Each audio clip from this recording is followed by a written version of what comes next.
Good morning, guys. Today we are going to read on to chapter 5 of Stuart Little.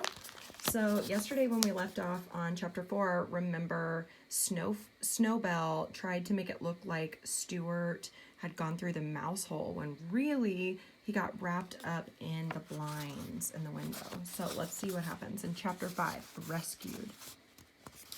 George was in favor of ripping up the pantry floor. He ran and got his hammer, his screwdriver, and an ice pick. "I'll have this old floor up in double quick time," he said, inserting a screwdriver under the edge of the first board and giving a good, vigorous pry. "We will not rip up this floor till we have had a good search," announced Mr. Little. "That's final, George. You can put that hammer away where you got it." "Oh, all right," said George. "I see that nobody in the house cares anything about Stuart but me." Mrs. Little began to cry.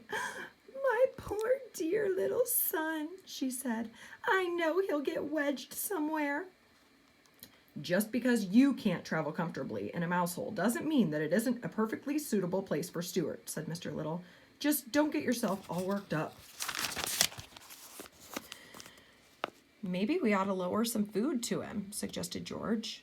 "That's what the state police did when a man got stuck in a cave." George darted into the kitchen and came running back with a dish of applesauce. "We can pour some of it in, and it will run down to where he is." George spooned out a bit of the applesauce and started to poke it into the hole. "Stop that!" bellowed Mr. Little.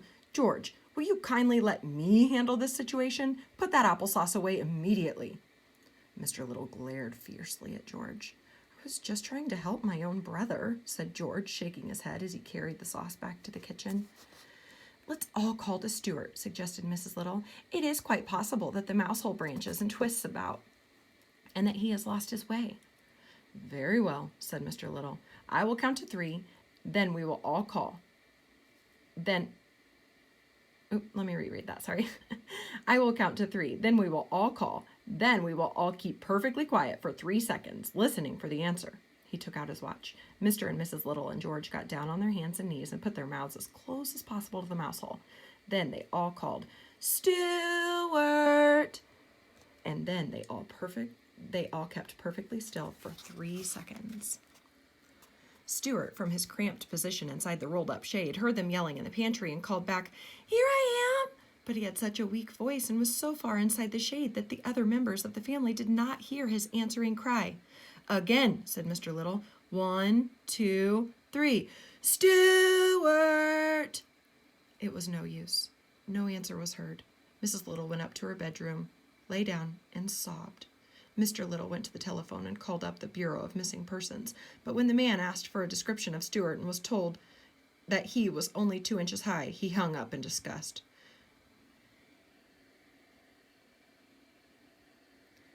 George, meantime, went down the cellar and hunted around to see if he could find the other entrance to the mouse hole. He moved a great many trunks, suitcases, flower pots, baskets, boxes, and broken chairs from one end of the cellar to the other in order to get at the section of the wall which he thought was likeliest, but found no hole. He did, however, come across an old discarded rowing machine of Mr. Little's and became interested in this, carried it upstairs, and with some difficulty spent the rest of the morning rowing. When lunchtime came, everybody had forgotten about breakfast. All 3 sat down to a lamb stew, which Mrs. Little had prepared, but it was a sad meal. Each one trying not to stare at the small empty chair which Stuart always occupied, right next to Mrs. Little's glass of water. No one could eat, so great was the sorrow. George ate a bit of dessert, but nothing else. When lunch was over, Mrs. Little broke out crying again and said she thought Stuart must be dead. "Nonsense, nonsense," growled Mr. Little. "If he is dead," said George, "we ought to pull down the shades all through the house." And he raced to the windows and began pulling down the shades. "George!" shouted Mr. Little in an exasperated tone. "If you don't stop acting like an idiot in an idiotic fashion, I will have to punish you. We are having enough trouble today without having to cope with your foolishness." But George had already run into the living room and had begun to darken it to show his respect for the dead. He pulled a cord and out dropped Stuart onto the windowsill. "Well, for the love of Pete," said George. "Look who's here, Mom."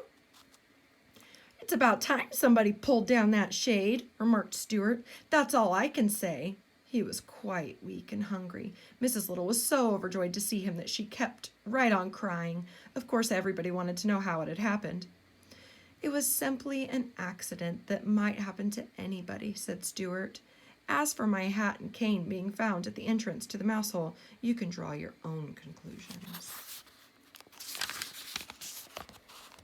Chapter 6, A Fair Breeze. We will find out what happens tomorrow.